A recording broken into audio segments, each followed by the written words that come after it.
Mamerina ny fiarabanantsika rehetra indray a. Faly miaraba anareo dia faly mahita anareo eto indray.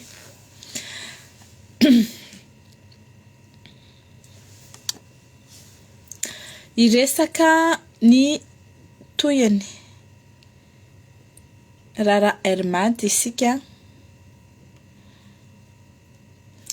dia ho azavaiko aminareo zany hoe inona ny enjeu an'io zavatra io ary inona no nandrasana tamin'ny ity fitondram-panjakana tsy hanao inona ity.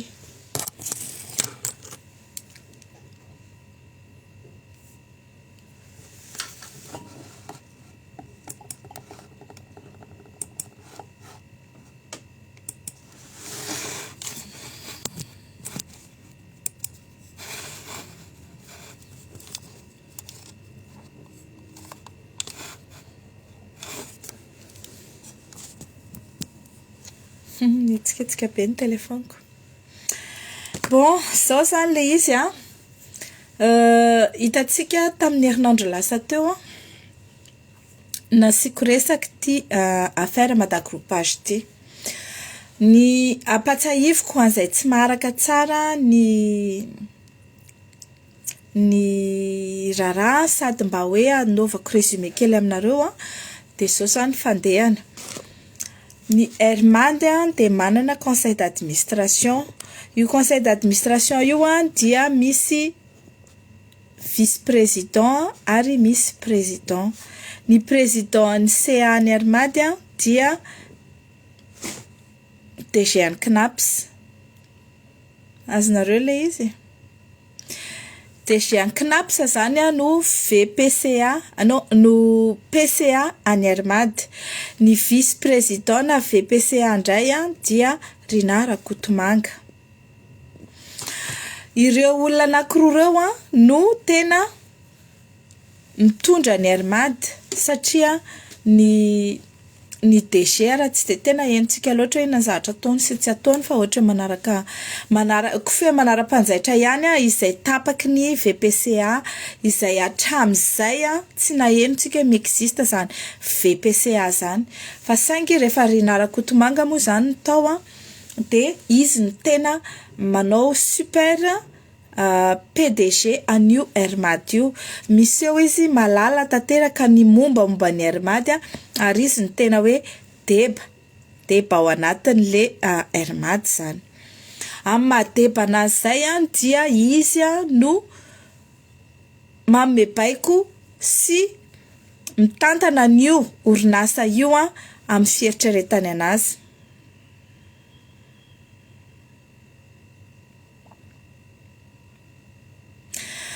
Dia io vice-président ny conseil d'administration io dia nanangana, tsy izy moa zany nanangany fa ny rahavaviny. Ny rahavaviny nanangana madagroupage France sy madagroupage any Madagasikara. Io madagroupage io dia mitatitra entana amin'ny fomba mandefa entana zany hoe mandefa colis amin'ny bateau, amin'ny roplanina ary manao groupage aérien sy maritime sy mandefa bagage amin'ny avion isan-kerinandro. Nanomboka tamin'ny vice-président ny conseil d'administration Rina Rakotomanga tena nomboka nahazo vahana be teo amin'ny fitaterana napakapaka teo amin'ny Airmady io matakoropage io. Ary efa niteneniko izay hoe noho izy rahavavin-drina Rakotomanga dia fahitako azy zany omeny Rina Rakotomanga passe droit na atao hoe faveur tsy ara-dalàna ao amin'ny Airmady io rahavaviny io mba ahafahany mampitombo ny bénéficeny ao anatin'le société. Le izy mampitombo bénéfice tena falitsika ho azy, tena tsy mahaory antsika izany, tena tsy maninona izany. Raha izay hoe mahita créneau izy na nahita filon izy na nahita asa mahavelona izy, tsy maninona. Fa izao raha ohatra ka noho ny fanaovana abus de fonction, abus de pouvoir amin'ny maha VPC anazy no andefasany entana dia tsy aketsika kosa izay, satria izao rehefa mandefa entana matakoropage soit ataony gratuit entièrement ny entany, izany hoe tsy mandoa izy na surplus de bagage na excédent de bagage fa alefany en tant que hoe bagage rush. Izany hoe bagage rush zany tam'le mbola mandeha tsara reny zany ny avion de hoe reto misy olona nandeha tamin'ny avion de tsy lasa ny entan'ireo olon'ireo sasany noho ny antony isan-karazany feno ny avion na ohatr'izany de alefa amin'ny avion manaraka, tsy mandoa excédent de bagage tsony iny ary tsy misy passager miaraka aminy. De manararoatra an'izay zany ity mpiravavy izay miasa amin'ny Airmady ny zokony ity de alefa gratos ny entany matakoropage. Izay no nataony zareo nanomboka 2019, 2020, 2021. Na tamin'ireny fotoana hoe misy confinement reny de mbola mandeha ihany satria misy avion mandeha tsy indraindray ihany eo amin'ny aéroport eo fa indrindra vatany vao niverina ny sokatra ny vol any Airmady de nandrofo-tsihy tamin'le vol de rapatriement ny Airmady reny, hoe le vol de rapatriement zany tsy mitondra olona avy any Madagasikara makaty le avion fa avy eto izy mitondra malagasy, ressortissant malagasy mandeha mody any Madagasikara. Tamin'io nanomboka nandrofo-tsihy amin'izay matakoropage, nanokatra entrepôt zareo any Antony sy matriculé izy teo amin'ny registre des sociétés ary indrindra izay vao tena nandrofo-tsihy tanteraka tamin'ny fandefasana entana. Ka dia mandefa 50 kilos de bagage isaky ny vol, isan-kerinandro. Hitanareo zany nilazako hoe tsy akorytsika manakina ny fidiram-bolan'olona, tsy any mihitsy ny resaka fa ny lalàna fitaterana abakabaka dia misy règlement izay tsy maintsy arahana. Voalohany indrindra amin'izany dia ny bagage dia tsy maintsy misy mpandeha miaraka aminy, c'est-à-dire ny bagage dia tsy maintsy miaraka amina passager. Raha mividy excédent de bagage zany ianao tsy excédent de bagage hoe vidiana fotsiny fa excédent de bagage vidiana amin'ny anarana passager. Io fividanana excédent de bagage io dia misy fetra le izy 8 bagage par personne ihany. Raha fa mihoatra an'izay le izy dia lasa commerce le fitateran'entana dia tsy maintsy mandeha fret na groupage aérien de mandeha amin'ny cargo. Ny groupage aérien manko dia mandeha amin'ny avion spécial mitondra entana. De rehefa mandeha zany raha fa mihoatra ny 8 bagage excédent io ary matetika ny olona mividy excédent de bagage ohatr'izany tena hoe maximum mety hoe olona mandeha en groupe fa tsy olona mandeha tsirairay. Fa na ao amin'ny aéroport ao Ivato ary dia misy règlement koa ny douanenao milaza fa tsy mahazo mihoatra ny 4 ny kiraro entinao isaky ny voyagenao.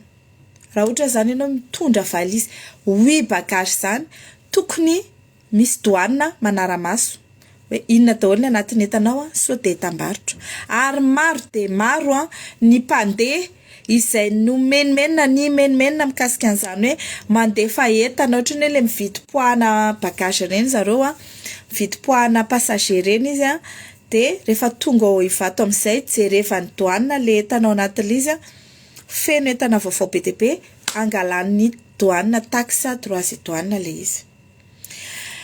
Première chose zany anaovan'ny RINA passe droit dia ny tsy fisiany contrôle de douane ao ivato. Tsy micontrôler ny entany madagropage ny douane fa tonga dia avoaka satria entany madama be reo. Raha izay. Faharoa manaraka an'izany tsy misy limitation de nombre ny bagage alefan'zareo fa mahatratra 50 bagages hoentina olona anankiray. Ary ny tena loza dia izao tamin'ity zavatra tratra ity dia tsy mahalala akory le olona hoe mitondra 50 bagages izy io. Tsy mahalala akory izy. Eo zany dia efa misy infraction tsy azo atao ny mampitondra entana olona tsy fantatra. Tsy azo atao le mitondra tsy azo ataon'le passager ny mitondra entan'olona tsy fantatra. Tsy azo atao koa ny manoratra bagage à l'insu du passager. Zany hoe tsy azo atao ny mampitondra bagage olona nefa le olona tsy mahalala akory hoe ampitondranao an'le entana izy satria raha misy bomba any, raha misy marchandise prohibé any, raha misy entana izay tsy ekena andeha any anaty soty any. Zay ny surnom ao izay madame be zay ka.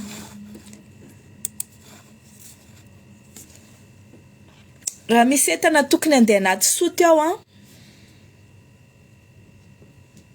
kanefa tsy tokony andeha anaty soty dia le olona misoratra amin'iny talon de bagage iny no responsable. Ary amin'ny sécurité aéroportuaire ao CDG sy ao Antananarivo sy eran-tany dia mazava ny resaka tsy azo atao ny mitondra entan'olona tsy fantatra.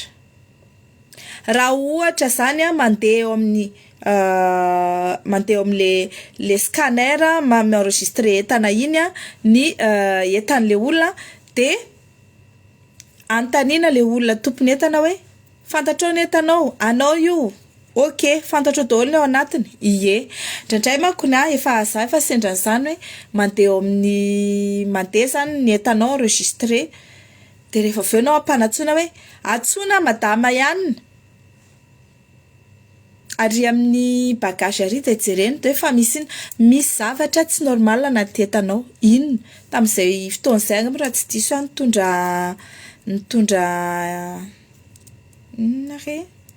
nitondra le jama frizy reny. Dia normalement zany io hita eo amin'ny scanner hoe misy ranon-javatra anatin'ny bagagenao dia antan'izy ireo hoe inona io. Dia sokafana le bagage dia hita hoe le ponitra jama reny ho atao voandalana tamin'izay hoentiko any namako taty Frantsa le izy. Fa io zany rehefa misy zavatra mampiray ohatr'izay dia atsoina ianao tompon'le bagage tokony fantatrao le izy. Fa ity olona ity tsy nahalala akory izy hoe mitondra entana 10 ary io teneniko koa cas isolé io. Fa raha ohatra zany avoakantsika daholo ny LTA, lettre de transport aérien, nanomboka tamin'izay 2019 makaty izay ka ahitantsika dia ho gaga isika raha mahita hoe misy olona mitondra bagage maro be ohatran'io. Ary indrindra tena hoe nandrovy tsy mihitsy nanomboka tamin'ny après confinement rehefa niverina ny asany avion Armada satria dia lasa mpitondra entany madagropage no asan'io Armada io. Ny vol efa feno, ny billet lafo be, ny olona tsy tonga ny entany fahajanona kanefa ny entany madagropage tsy maintsy mandeha. Ny risika faharoa dia izao ao anatin'ny réglementation aérienne ihany dia tsy maintsy misy ny atao hoe poids résiduel, zany hoe tsy azonao atao plein à craquer hoe tena hoe feno hipoka tanteraka ny sotany bagagen'io avion io. Fa raha vao ohatra ka ataonao feno hipoka io dia tsy dia mavesatra loatra le avion dia sady mihinana kérosène ilay izy no misy problème amin'le pilote ny mitondra azy. Raha tsy mahay zany le pilote dia mety hisy ballottement ao anatin'le entanao dia mety hiteraka crash zany zavatra zany. Fa indrindra na tsisy crash na tsisy ballottement na nahay betaky ninona le pilote nitondra le avion, rehefa surchargé ilay avion dia infraction zany, tsy azo atao ny mitondra avion surchargé, tsy azo atao ny mampisidina avion surchargé. Eto zany tsika dia hijery iza ny responsable an'izany infraction na avion surchargé zany. Iza ny responsable? Raha ny responsable hoe ataontsika hoe physiquement responsable zany dia hitentsika mpiasan'ny armady ao CDG, ny mpandanja entana eo amin'ny comptoir, ny chef d'escale izay tompona andraikitra amin'ny entana izay miditra rehetra ao anaty avion, ny pilote izay mitondra ny avion. Fa ireo olona rehetrarehetra ireo, iza ny lehibe andreo? Iza kay mampanaonao foana an'ireo olona rehetrarehetra ireo? Iza? Le pilote mety tsy mahalala akory hoe avion surchargé no entiny. Le chef d'escale manao signer les lettres iny le LTA iny mety tsy ny sitraponina ianao andraso ataontsika 175 le kilo de bagage ao, alors que 1150 tonnes ny tokony ho izy. Azonareo matoa izy manao an'io tsy hoe izy no mibizina, fa satria raha maninona io avion io dia izy no migadra, izy no manao sini, izy no manao zao. Donc je pense pas hoe business ny anazy fa baiko ny azy, satria ao amin'ny armady efa misy restructuration, efa misy fanaovana licenciement collectif, efa misy fanalana olona isaky mihetsika, efa lazain'ny Rinarakotomanga hoe zay hita kosa aloha fa tsy te hiara-iasa aminay ka andeha hanao tsapandroso an'le orinasa dia esorina na miala. Dikan'izay zany zay olona tsy manaraka ny teniny dia possible ho ataony hoe ianao zany tsy te hiara-iasa, ianao zany no frein amin'ny fiarahana miasa amin'ny armady, mahazo miala ianao. Tsy fantatra hoe izany chef d'escale au CDG fa mora mamantatra an'izany. Misy responsable ao mora mamantatra an'izany. Iza koa le comptoir ao mora mamantatra an'izany. Fa ozy izy hoe ireo olona ireo dia mpanatanteraka fotsiny ihany, fa ny tena tompon'antoka dia à qui profite le crime. Aniza le entana hoentina, any zany nipetraka fantaniana. Aniza le entana entina dia amin'ny fomba ahoana no ahafahan'io raha vavin'ny Rinarakotomanga io mandefa an'ireo entanareo tsy akijanona amin'ny armady. Fa raha amin'ny Air France izy tsy afaka manao an'izany, tsy maintsy mandoa surplus de bagage, tsy maintsy mandoa, tsy maintsy tsy mahazo mihoatra amin'ny valiny afaka alefany, tsy maintsy mandalo douane io rehefa mivoaka io. Fa maninona ao amin'ny armady izy no mahazo an'izay faveur izay. Izay le atao hoe favoritisme, izay le atao hoe prise d'avantage injustifiée, izay le atao hoe corruption. Fa indrindraindrindra ny corruption atao izay amin'ny alalan'ny abus de fonction, abus de pouvoir ataon'ity Ramatoa Rinarakotomanga vice-président Air Madagascar dia animba tanteraka an'le compagnie satria izao ny antony. Amin'ny fotoana, amin'ny minitra, amin'ny segondra ahafantaran'ny autorité aérienne, ao amin'ny direction générale de l'aviation civile aty à France ireo zavatra lazaiko ireo dia ho tafiditra ao anaty annexe B isika ary iverina indray ary mety ho tafiditra anatiny annexe A mihitsiny. Dikan'izay hoe tafiditra anaty annexe B sy annexe A zay dia tsy mahazo manao vol retiré ny agrément manao vol européenne izay any Airmad. Io Madagascar Airlines na io Madagascar Airmad amin'izao io zany dia tsy ahazo intsony anao sidina aty Frantsa sy Europe. Azonareo ve zany? No ny adalan'ny olona anankiray de lasa tsy ahazo anao sidina aty Europe zany ny compagnie nationale. Io compagnie nationale efa tena hoe efa tena hoe efa dans le coma, efa oxygène sisa no atao eo amin'ny oriny mampiaina anazy efa veloma amina transfusion de mbola tsy tahotra tsy menatra ihany ty ramatoa be ty manao zavatra ohatr'izany ary any amin'ny tsy any amin'le resaka économique atsony fa tena hoe ny aimbe ny Airmad mihitsy. Ny aimbe ny Airmad mihitsy zany no simbana no ny adalany ity ramatoa vice-président ny conseil d'administration ny Airmad sy io rahavavy ny ao madagroupage io. De ilaza ve io madama ao amin'ny madagroupage hoe tsy malala izy an'izany zavatra zany. Fantany tsara fa tsy mahazo mandefa entana mihoatra ny valo izy. Manina izy mandefa 10 ary amin'ireo 10 reo 100 no alohan'ny vola, ny folo tsy alohany. Rehefa mandoa an'le vola izy ny olona rehetra izay tonga eo amin'ny aéroport ka mandefa entana hoe excédent de bagage de tsy maintsy misoratra amina passager iny.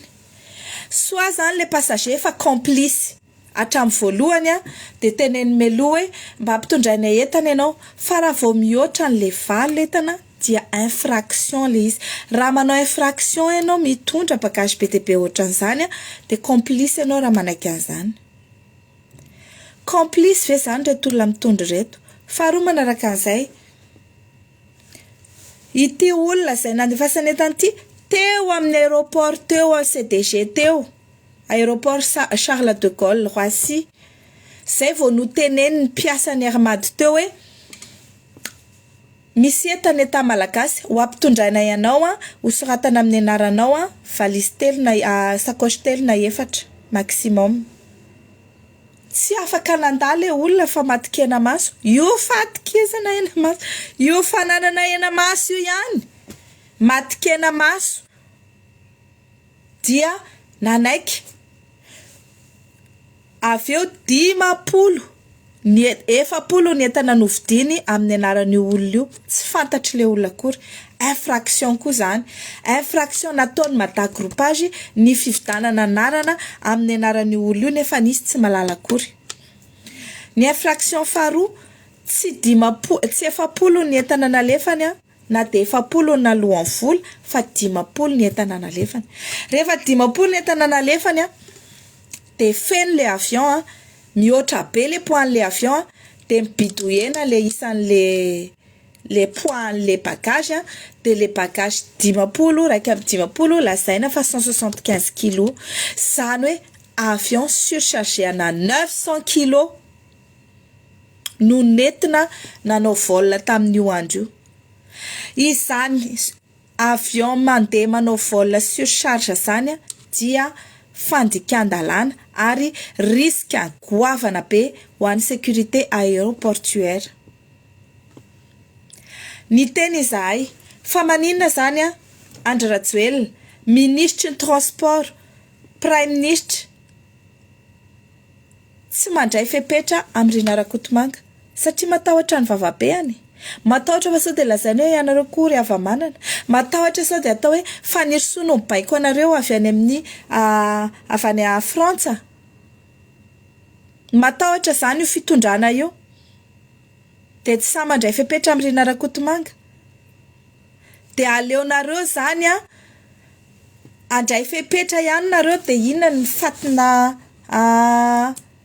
résolution nalainareo ato mialatsiny kofany amin'ny tsy mivonto manaintany rehefa hita zany fa i Rina Rakotomanga mandeha tsy misy mandeha tsy manao confinement de fa nitenenina tey tokoa zay hoe rehefa tonga le ramatoa VPC any Armady tsy manao confinement izy fa tonga dia mandeha mivoaka mody any an-tranony nefa ny olombelona rehetrarehetra manao confinement manao test PCR manao test antigénique 25 € eo amin'ny arrivée rehefa no dénoncena zay zavatra zay de ino mody nandraisany conseil de gouvernement fepetra ka hoe manomboko zao ty zao le izy ty manomboko zao de tapaka fa ampitomboana ho ny sidina na solo ty ray ty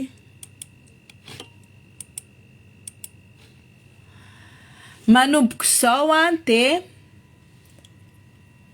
manao test TDR antigénique avokoa ndreo mpandeha eto Madagasikara tsy misy intsony koa io tsy misy tsony koa ny fepetra tsy maintsy hanaovana confinement any amin'ireo hôtely afa-tsireo zay manana test positif top sérieux zay ngany fepetra nasaina niraisinareo amin'ny Rina Rakotomanga de aveo de hoe anao vol tsena be fizahan-tany anao promotion be 900 € 918 € hony vol mandeha Madagasikara de ty farany tapaka fa ho ampitomboana ny sidina mampitohy any Antananarivo sy Paris ary hosokafana ny Turkish Airlines isokatra ny sidina mampitohy any La Réunion hosokafana ny sidina mandeha Mayotte Majanga hosokafana ny Maurice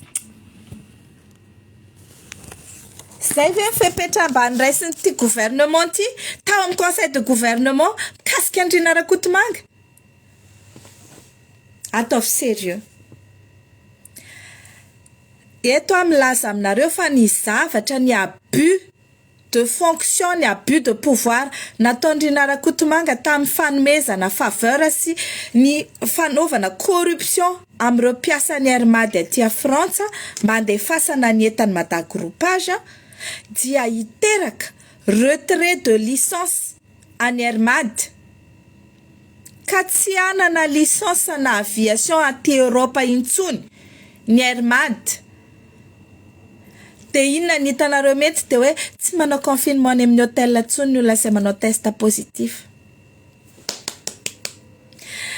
isokatra ny sidina mampitoana Antananarivo sy Paris sy Turkish Airlines zay ngany nandrasana taminareo fa io ramatoa zany de mbola mipetraka ao ihany de mbola mipetraka ao ihany de mbola manohy ny ataony foana izahay ny teny an'ity zavatra ty fa tamin'ny herinandro de tamin'ny latsinainy teo izy mbola nandefa naparitany tamin'olona le entana satria tsy sahanareo miteny anazy tsy sahanareo amin'ny fitondranao no miteny anazy satria matahotra nareo so de lazaina hoe so de lazain'ny olona tsika hoe fanirisoa no mibaiko atsika sy mitondra ny firenena izy raha toetrina mpanohitra mitarika ny mpanohitra rehetra any ivelany de matahotra nareo satria olona te ampanohitra no miteny aminareo ny zavatra tokony ataonareo de tsy sahanareo manao an'izy na de efa niainy compagnie nationale la Armady mihitsy no en jeu de tsy hainareo ve mandray ny andraikitrareo amin'izany zavatra any zao ny teneniko nomeko 24 heures nareo andraisana fepetra tamin'io ramatoa io satria tsy nataonareo zay tokony ataonareo de ny fanalana azy tsy OVP vice-président ny conseil d'administration intsony ary nanasorana anazy tsy ho afaka ikitikitika intsony an'io Armady io na Madagasikara Airlines de près ou de loin izay no nandrasana taminareo ary ny fanokafana enquête pour corruption avy hatrany amin'izany abus rehetrarehetra amin'ny perpetreny anananay porofo ara-taratasy ary azo vérifiena amin'ny caméra de surveillance na any CDG na ao Antananarivo rehefa tonga ny entana kanefa tsy andraisanareo fepetra. Dikan'izay tokony asorina tsy ho VPCA ny Armady Rina Rakotomanga tokony ho samborina izy noho izany atao mise en danger de la vie d'autrui, tokony ho samborina izy pour haute trahison na tonga ny fampitehana tanteraky ny compagnie nationale Armady ary tokony ho samborina izy noho ny izy ny rahavaviny noho ny trafic d'influence ny favoritisme corruption d'agents Armady pour violation des réglementations aériennes. De tsy sahanareo manao an'izany zavatra izany, tsy sahanareo de zakao ny vokany satria de ho dénoncena ihany amin'ny DGAC sy any amin'ny autorité rehetrarehetra, autorité européenne izay manome ny convention ahafahan'ny compagnie anankiray misidina dia potika tanteraka zany ny Armady noho ny adalany Rina Rakotomanga nefa tsy sahan'ny fanjakana malagasy ny mandray fepetra amin'ny ramatoa io satria matahotra ny vavabeany. Izahay ho any tokony atahoranareo fa tsy izy. Efa teneniko izany. Mise en danger de la vie d'autrui. Ain'olona manjatony no taingina avion, isaky misy avion eo no en danger. De olona anankiray manao abus no tsy sahanareo manala azy. Nga nisy nyteny taminareo hoe ny SGP soloina. Raha in'olona na n'olo ny SGP na mbola ataonareo hoe olona vanitoliara daholo mandeha ao amin'ny gouvernement nareo na hatramin'ny Andry Rajoelina raha mbola anao hoe tia soloa mihitsy ny zahako atao soziako le soziako le copie-coller Andry Rajoelina no atao hitondra ny Madagasikara ataovy vanitoliara. Tsy manina izay anaovanareo anazy ihany fa ny olona tokony asorinareo tsy asorinareo. Izao zany isika nosy malagasy nosy Madagasikara tsy manana fa tsy compagnie aérienne anankiray atao hoe Armady izay efa potika efa fahity kanefa noho tsy fandraisana andraikitry ny fanjakana no amin'ny abus ataony Rina Rakotomanga en tant que VPCA ny Armady di upotika io compagnie aérienne io ary na tsy zahay araneny mandeha mametraka fitorinany sy mametraka ny milaza zany signalement zany any izay signalement tokony ataony olombelona rehetrarehetra mahafantatra infraction mahafaty olona ohatr'izany dia adidi ny manao an'izany adidy ka so nareo ilaza hoe le informateur anareo zany manapotika ny Armady adidy eo amin'ny firenena eo amin'ny tandrazana ho an'izao tontolo izao ny fanaovana signalement infraction internationale ohatr'izany fa ianareo amin'ny fitondrana tsy manao ny adidinareo ary Rina Rakotomanga amin'ny vavabeny no atahoranareo de zakao zany ny vokany fa tsy vitany hoe zakao ny vokany fa ianareo zany zao no manapotika tanteraka an'io compagnie io satria te ho rava ny tsenany Madagascar Airlines. Rehefa tsy manana agrément intsony ny Armady de tsy manana koa ny Madagascar Airlines. De tsy manana compagnie aérienne intsony tsika. Ny syndicat ny Armady, ry tsy haiko le vehivavy isangany anarany le monsieur mpiasa ny Armady bevavabe iny, tsy takory izay teneny mikasika an'io. Nefa izy mpiasa ao, zao ny ilana anazy teny. Sa ilaza indray hoe za koa zany manao double jeu sa manao hit. Tsy jeu double ataoko de na mazava ny jeu ataoko. Ny jeu ako dia mpanohitra ny tenako. Mpanohitra ny fitondrana io ary mijery izay zavatra rehetra tsy mety ataon'ny fitondrana io. Mijery izay fandikan-dalàna sy kolikoly ataon'ny fitondrana. ary manao izay anatsarana an'izany farak'izay aingana satria ny vahoaka malagasy no prise en otage. Sao zany de prise en otage indray ny vahoaka malagasy izay tsy anana tsony compagnie aérienne no ny adalany mpitondra sy ny adalany Rina Rakotomanga. Raha ny olo loatra zany tompoko mbola tsy ho samborona, ny olo loatra zany tsy andraisana fepetra de tadidio fa taty Frantsa no nitrangany le infraction.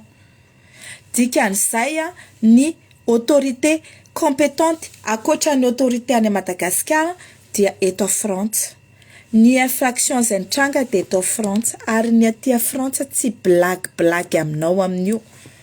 Tsy misy hoe andeha hanao intervention gauche à droite ka hoe i Mamy Ravatomanga niaro anay na i Rajoelina niaro anay na anome baiko fitsarana, tsisy an'izany aty. Fa defa miomana, zay tsy anaiky ratsy ampiarana lalàna aty Frantsa Rina Rakotomanga ary eto de manao antsova ireo malagasy rehetra zay te itory araka amiko itory an'io madagroupage sy Rina Rakotomanga io amin'ny infraction izay nataony dia manorata aty amiko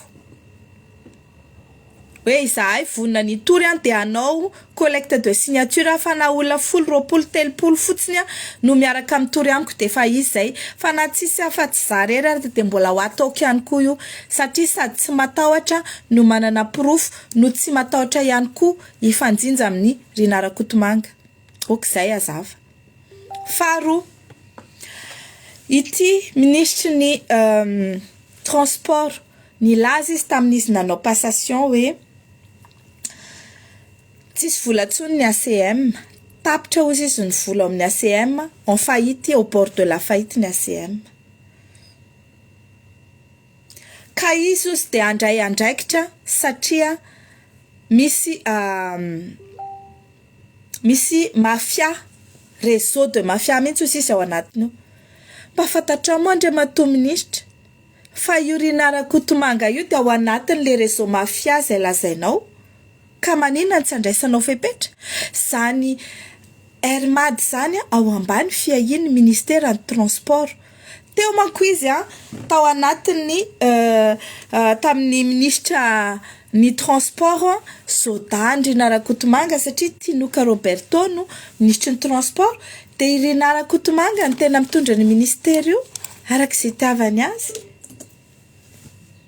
Izy no manao an'io fa izao ianao eo de manatena tompoko ary de tena miendrandra ny vahoaka malagasy satria tena anao zavatra tokoa ianao Andriamatoa Ranjatoelina ministra ny transport fa tsy anao vavabe fotsiny ka ilaza hoe tena andray fepetra ianao hiadina amin'ireo mafia reo ka de omeko anao ny spapa sao de tsy santatrao. Rina Rakotomanga sy ny VPCA sy ny PCA any Hermad dia ireo no mitondra an'io compagnie io. Ao amin'ny ACM dia mahazo autorisation de vol avy any amin'ny Rina Rakotomanga fony izy tao amin'ny présidence ny fiadidinan'ny République dia Rina Rakotomanga sy le SGP lasa Valérie Ramonjavelo no manome autorisation de sortie et de vol ny avion rehetrarehetra na avion privé io na compagnie ohatrany hoe Air France na Air Qatari na Hermad na ny avion privé. Rina Rakotomanga no nanome autorisation de vol tamin'ny vol na nisin'le trafic na 73 kilo. Fantatrao zay Andriamatoa Ranjatoelina enganenao ka andray ny fepetra mikasika an'izay. Faharoa manaraka an'izany milaza ianao fa tsy misy vola tsony ao amin'ny ACM. Ampahafantariko anao Andriamatoa ministra sao de sanatria tsy fantatrao ka omen'olona info hafa ianao fa ny vola miditra amin'ny ACM dia redevance alohan'ny ravinala aéroport eraky ny Madagasikara, aéroport Ivato sy aéroport Toliara Diego ary ny aéroport Majunga reny aéroport kely reny ny redevance ihany koa izay alaina redevance pour la sécurité aéroportuaire izay alaina directement efa ao anatin'ny billet d'avion ny mpandeha tsirairay ka iny dia reversen'ny compagnie any amin'ny Samada any amin'ny CSPI M. Ny Samada taloha no mandray an'io dia efa nasorana tamin'ny Samada izy dia nomenany CSPIM. Io CSPIM io dia any Ravatomanga. Société écran atao hoe d'Urban compagnie any Ravatomanga no ao anatin'io CSPIM io. Ny vola izay arotsaka amin'ny CSPIM à titre de redevance de sécurité aéroportuaire zany dia tokony isy ampahany alefany amin'ny ACM. Ireo no manome ny budget, zany hoe ireo mameno trésorerie, zany hoe ny vola miditra ao amin'ny ACM. Ka raha handray fepetra ianao zany dia jerevo ataovy ny audit amin'ny vola rehetra niditra tao amin'ny ACM nanomboka tamin'ny 2019 no makaty amin'ny 2021-2022 satria ny aéroport Ravinala airport sy ny aéroport rehetra dia na izy zany tsy nandovola matoa fahity ny ACM, na izy nandovola dia nakaiza zany ny volana alohan'io satria ny vola alohan'io Ravinala airport io raha ohatra ka angalana ataontsika hoe raha ny isa-taona io mampiditra eo amin'ny 5 millions de dollars isa-taona amin'ny fret passager, amin'ny fret bagage sy amin'ny billet na passager national, passager international, eo amin'ny 5 millions de dollars ny tokony miditra any amin'ny ACM isa-taona. Raha 2019-2020 ataontsika hoe 2020 sy 2020 zany tsy nisy fa 2019-2020 reo zany efa 10 millions de dollars, 2021 15 millions de dollars, ny talohan'izay mbola misy ihany koa ataontsika efa nanana ny trésorerie tao izy nakaiza io redevance any Ravinala any amin'ny 15 millions de dollars io nakaiza akoatra ny ao amin'ny CSPIM izay any Ravatomanga izay lazainao hoe tsy nandovola ary tena tsy mandoa tokoa izy. Rehefa tsy mandoa izy tompoko dia tokony atao saisie avy hatrany ny compte bancaire-ny dia tonga dia alaina ny atao hoe saisie arrêt à tiers détenteur, alaina avy hatrany ny vola ao aminy. Izay ny fomba fanaovana anazy fa tsy mitaraina hoe fa ahoana moa zany izy tsy mandoa ento. Fa aiza ny audit-n'io? Aiza ny audit-n'ireo zavatra ataovy audit zany ny CSPIM, ataovy audit zany ny ACM dia avoay ataovy hitapoky hitapirenena hoe effectivement nisy vola 15 millions de dollars tokony hiditra tao tsy niditra zany le satria Ravinala zany tsy nandoa. Raha tsy nandoa Ravinala dia ohatr'izay teneniko izay ihany. Manana concession sur 25 ans izy, asaivo ataovy ny saisiany. Ohatran'izay koa CSPIM manana vola, manana concession izy, manana ny compte bancaire izy, saisissez avy hatrany. Fa tsy eo ianao hitaraina fotsiny hoe tsy manam-bola ny ACM. Raha ny ACM no en faillite dia rava koa ny tsenantsika à Madagascar fa satria ny ACM dia organisme de l'État mi-assurer une fonction régalienne amin'ny aviation civile. Zay mas aviation civile de Madagascar azy. Ka raha io no faillite dia hikatona dia isa zany no anao an'izay aviation civile zay. Isa ny anao an'izay? Anangana société privée ohatra ny SMGT ndraiky Orimamy Ravatomanga anao an'izay assuré an'izay zavatra dia ampanofa avion lafo be. Ohatra avion hofain'zareo 185 000 dia lazaina fa 380 000 ny ofany. Ohatra ny nataony Tinika sy Rina Rakotomanga io. Ka de za zany de miteny aminao Andriamatoa Minisitra, izahay aty amin'ny fanoherana dia taitra sady faly nahita hoe tiens mba ministre pour une fois, mba nisy ministre hoe asa i-démanteler an'izany réseau de mafia ny Mamy Ravatomanga zany eo amin'io resaka aviation civile io. Ka de miandry isika zany, efa omeko anao zay ny élément sy ny spapa rehetrarehetra, zany zavatra teneniko zany tsy sarotra aminao ny mahita an'izany satria ao amin'io ministère ny transport io, ao amin'ny ACM, ao amin'io Ravinala airport io, ataovy ny audit faran'zainga nahitana hoe nandoa tsy nandoa vola le olona de ataovy ny saisie de démanteleo ary le réseau de ampisamborony tompon'antoka satria izay ny tena ilain'ny vahoaka malagasy dia ny fametrahana ny lalàna eo ambonin'ireo mpanao kolikoly sy mpambotry firenena, fa tsy vitany hoe asorina ny contrat natao an'izao fa mila ny mpambotry firenena miditra any am-ponja, y compris ao anatin'izany ity Rinara Kotomanga izay anao izay nanapotika ny compagnie aérienne malagasy ity.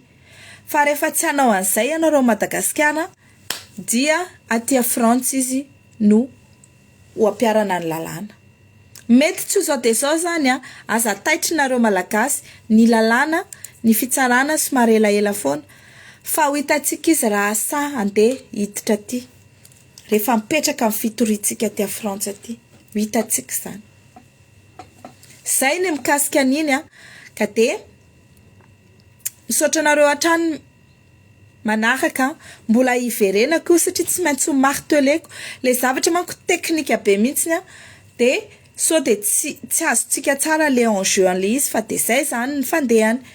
Mametraka veloma mandram-piona aminareo indray de manaraka indray tsika mihaona raha ohatra ka de rapitso toizantsika ny resaka satria tsy avelavelantsika amin'izao ireo mpanao kolikoly mpambotry firenena. Zay.